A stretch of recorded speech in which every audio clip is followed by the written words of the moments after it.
Hey everyone, welcome to the Wrestling Experience. Where we support two best friends beating each other up before grabbing a pint. Yeah, I mean, like, that's how we settle our differences, right? Yeah, it's always worked for us. Yeah, I can't think of anything better.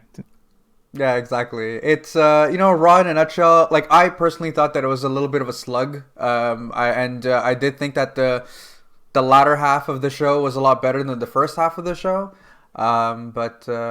Yeah, Raw, 3 hours, always.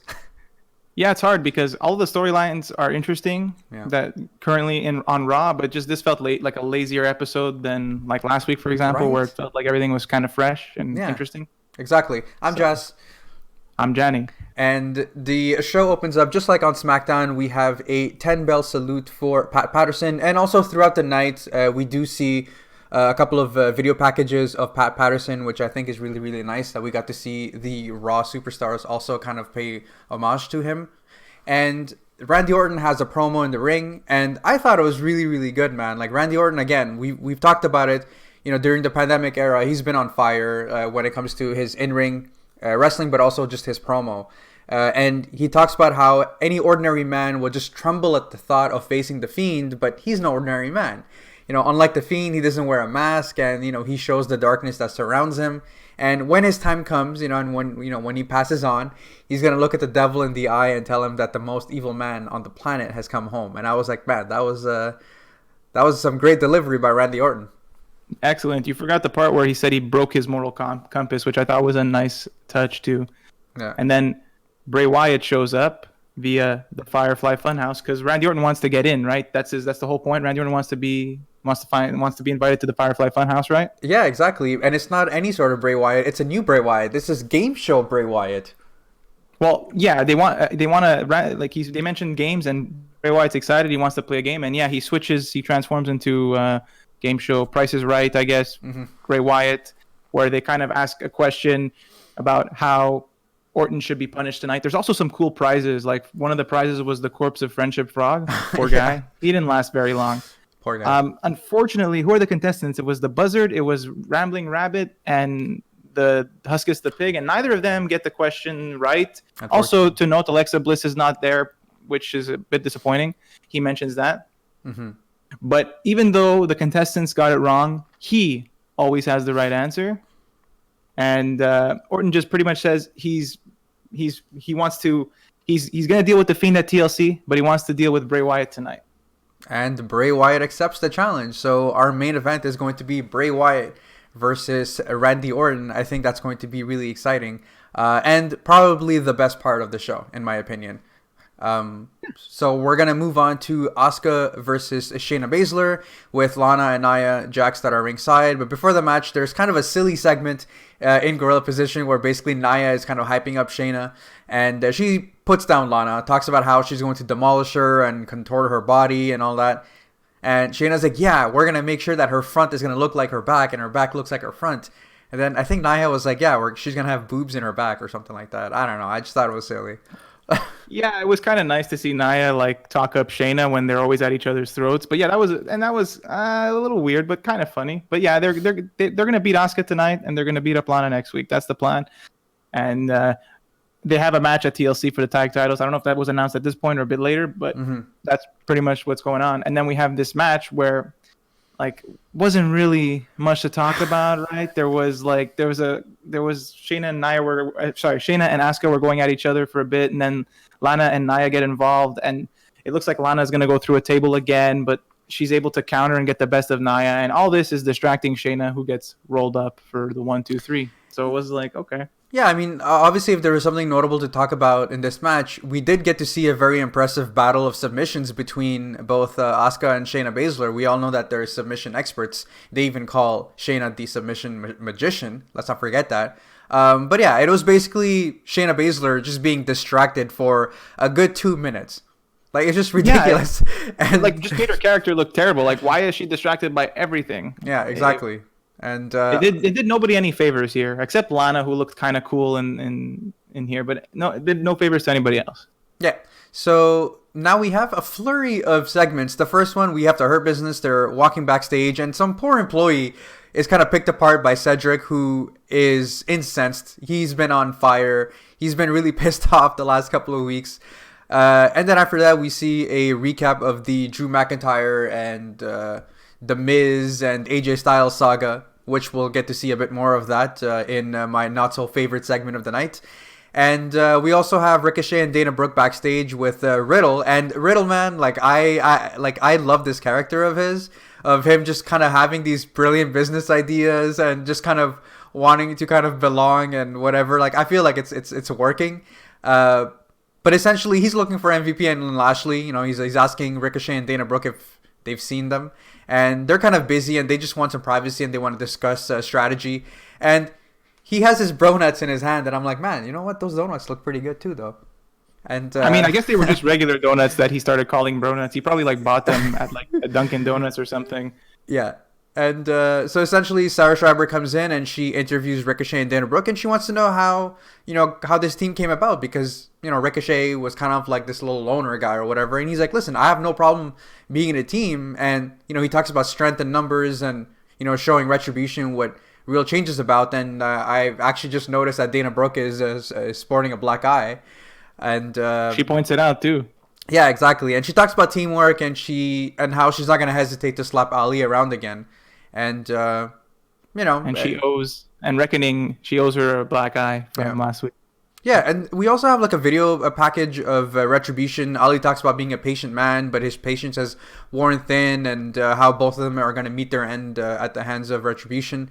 And surprisingly enough, Reckoning didn't lose her mask this time around. Impressive. They probably reinforced that stuff. Oh yeah. And there's a little bit of a brawl between Dana Brooke and Reckoning. Even even this match was nothing to really talk about. Like it was like the last one. It was just like it felt like it was like over in like a minute.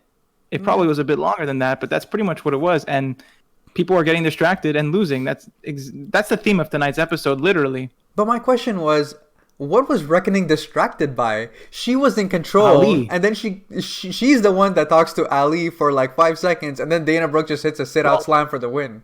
To be fair, he was barking orders at her because of last week. Yeah, I guess. There was an exchange between Slapjack and Ricochet in the first half of the match, and then Slapjack tags in, and then literally Ali is barking orders. She's like, I got this, walks right into the slam, and it's over. And then Ali is mad at them for losing. That was it. That's true. So now we have Sheamus, who's face-to-face with Keith Lee backstage, and Keith Lee doesn't buy his good guy routine. He's like, it's just a matter of time before you actually stab your best friend in the back. And, Sheamus is like, listen, as I said last week, excuse me while I go turn on the champion and, screw him over. I like that. Yeah. And Lee is one to talk, though. Like, I mean, he came in, he was... When he debuted on Raw, he was friends with Drew McIntyre, but immediately he turned on him quickly when he was in the scuffle with Randy Orton to try to get a title opportunity. So he's one to talk. Yeah, exactly. And so now we have a Miz TV, and I don't know what it is about Miz TV episodes, but I haven't been feeling them at all lately. And I thought that these ones, I thought this one this week was, just as boring and uneventful. They were better on SmackDown with the Miz TV segments. Like I feel like we were always saying like this is the best part of the night, Morrison and his random one-liners, but here it's just like they plug Miz and Morrison every week, Miz and Mrs. Yeah. Sorry, it's the same with Miz and Morrison.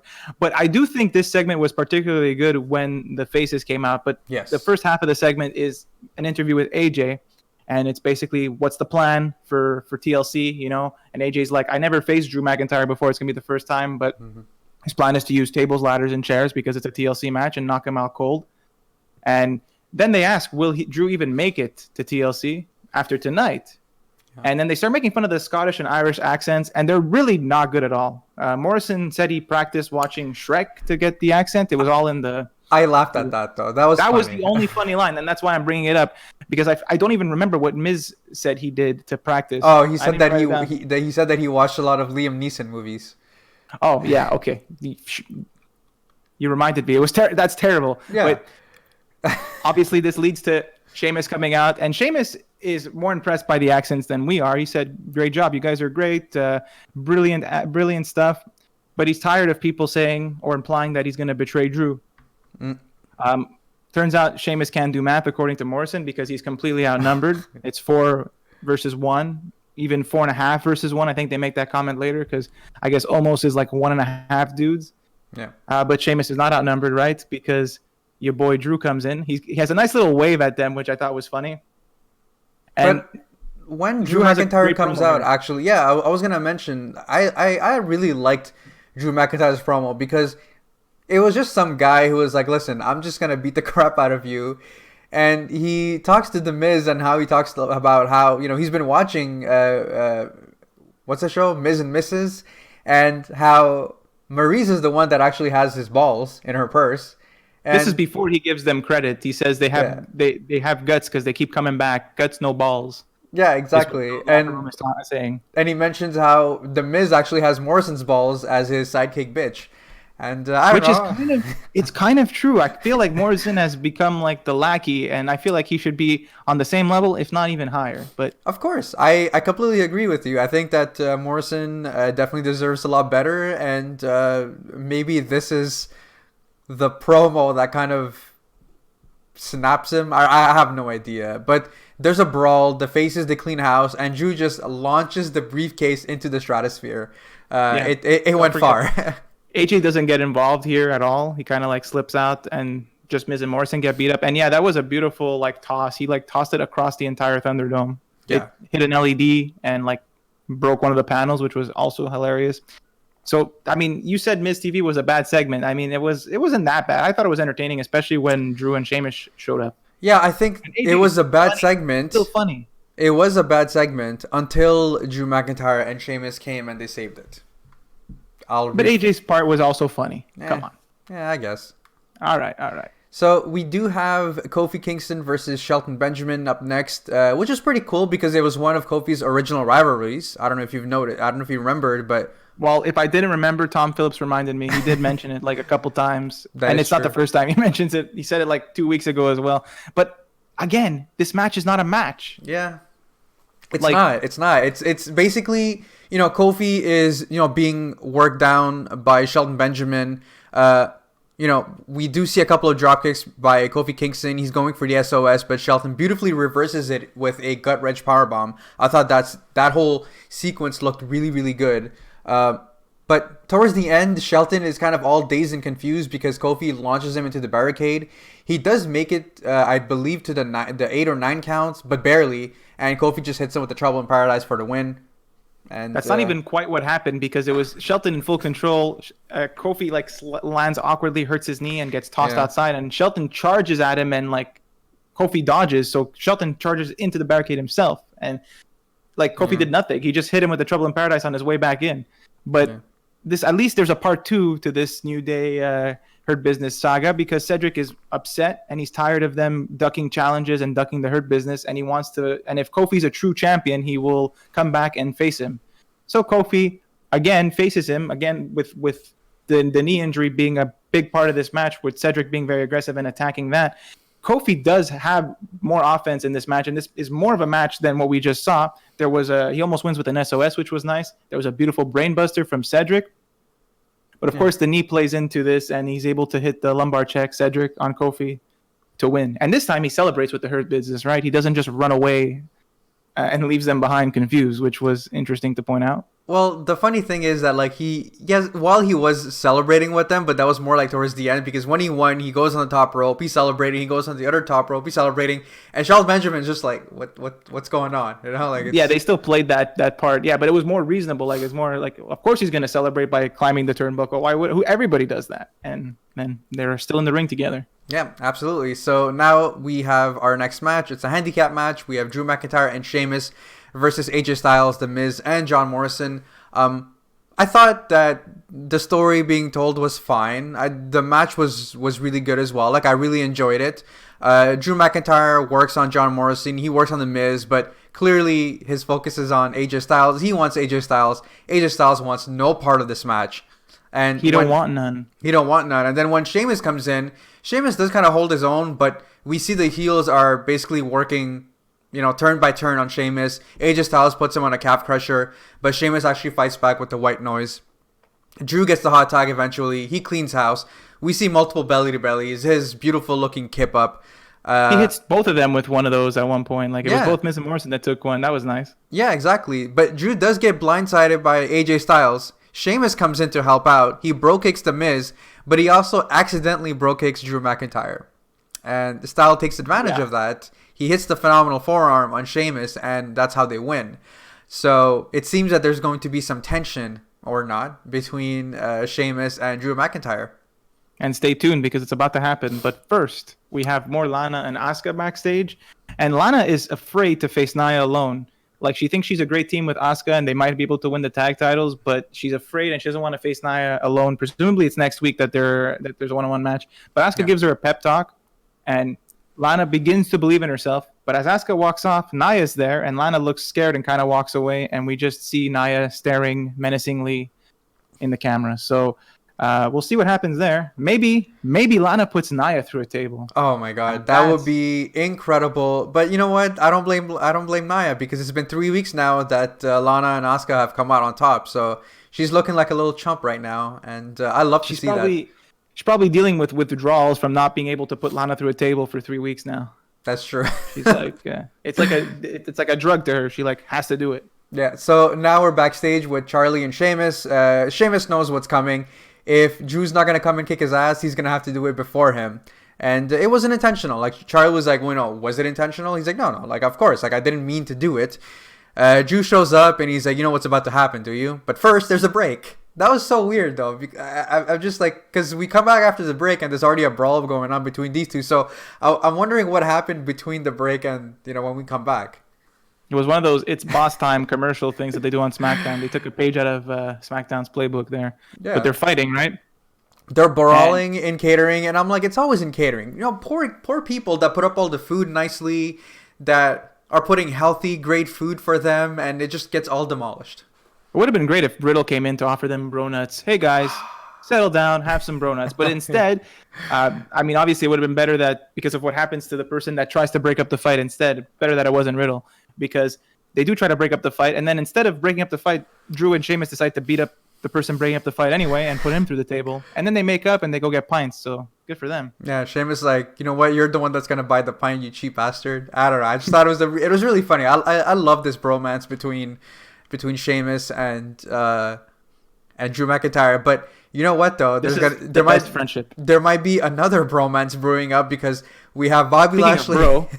We have Bobby Lashley versus Jeff Hardy, but before that, Riddle actually encounters Jeff Hardy prepping up in gorilla position, and he has a proposition for him. He's like, "How about the Hardy Bros? How about we make a team of our own and throw a tree in motion?" And it was so good, but Jeff Hardy was too busy. He's like, "Listen, I have a match. I have to get ready." And this match was okay. I mean, it's all Lashley to begin the match. He slows the pace down, puts him in sleeper holds. MVP is trash talking on a downed Hardy. Hardy does counter. He hits a senton. MVP causes a distraction. And this is where Riddle runs in. And, I guess they kind of evened the odds a little bit. But even after the break, it's, Lashley's the one in control. Hardy does have a little bit of offense at the end where he hits the atomic drop with a whisper in the wind, and he even hits a twist of fate. And as he's going to the top rope to basically finish him off, Lashley gets up and he just nails him with a beautiful looking spear. Like, I thought that was a really great sell by Jeff Hardy. He finishes him off with a hurt lock, and you think that I think Jeff Hardy like touches the rope or barely touches the rope, but Lashley pulls back and he basically gets the win that way. Yeah, I mean, it's sad to say that this was like the second real match of the night, and we're like in the third hour because everything that happened early on was not really, they were like quick matches. This one was one of the better ones, and Riddle does get involved. He does try to save Jeff Hardy after the match, and then Lashley like throws him into Riddle, throws Jeff into Riddle, and then clearly there's some stuff a brewing over here. Maybe Riddle goes for the U.S. title. Maybe the Hardy Bros become a thing. But totally interesting here. I like it. Yeah, I'm definitely looking forward to it. Again, like I think that the Hardy Bros and the Broetry in motion, I want to see it now. I really hope it wasn't a one-time thing. And as long as Riddle is still being on TV, I thought that he's been hitting it out of the park the last couple of weeks, and with Lashley and Riddle getting involved in a possible feud, Riddle might actually win that U.S. title, man. Yeah, I would like to see it. Riddle has been very good and very well presented on Raw compared to SmackDown. SmackDown, he felt kind of okay. Here, Yeah. it's like his segments are hilarious, and it's always fun to watch him compete. So that was never the issue. So now that he's got these hilarious segments where he tries to be he's friendly to everybody, but he's serious when he needs to be. Yeah.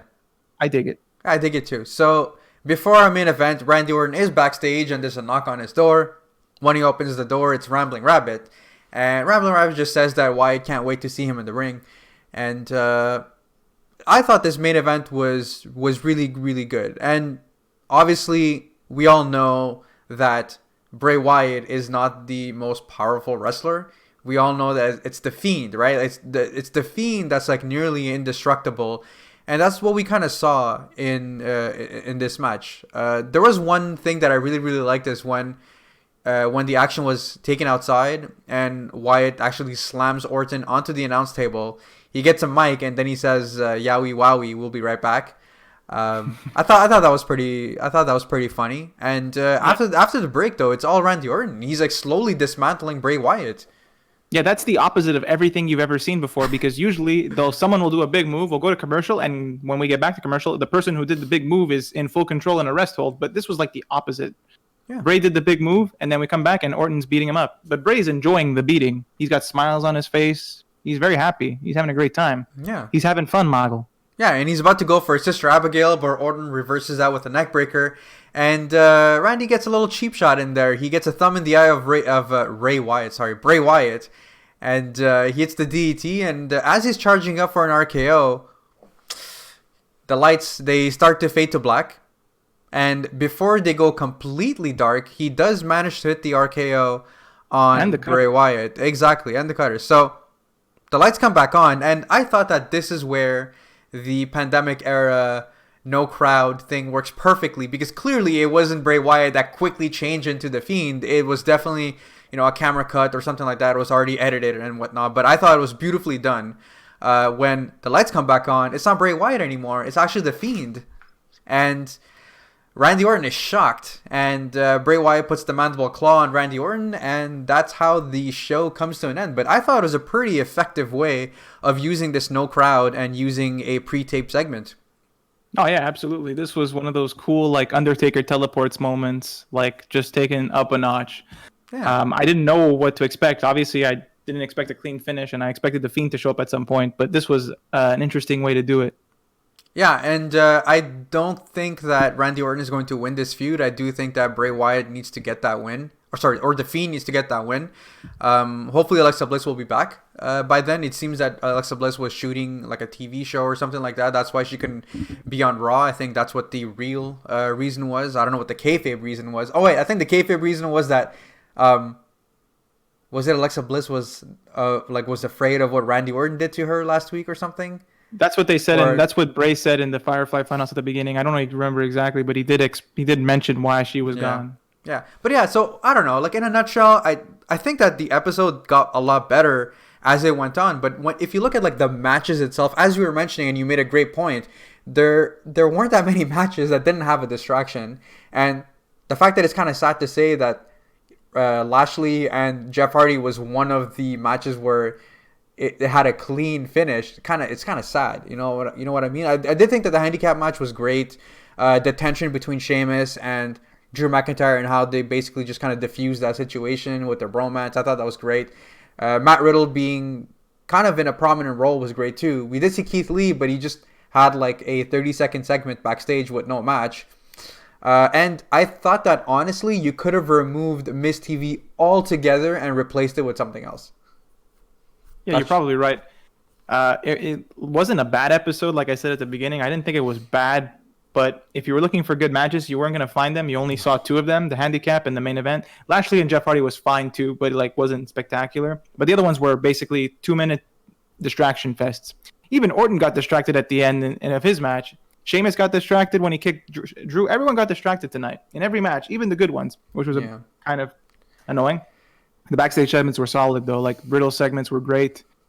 Retribution is starting to decline again for me. Like, it was on the rise, and now it's declining again. I'm less interested. So, overall, decent episode of Raw. pushed the stories where they needed to go, but did it in the most lazy way you could have thought of, I would say. And I never thought I'd say that I'm definitely looking forward to Lana versus Nia Jax. I know she's gonna put her through a table. I can't wait.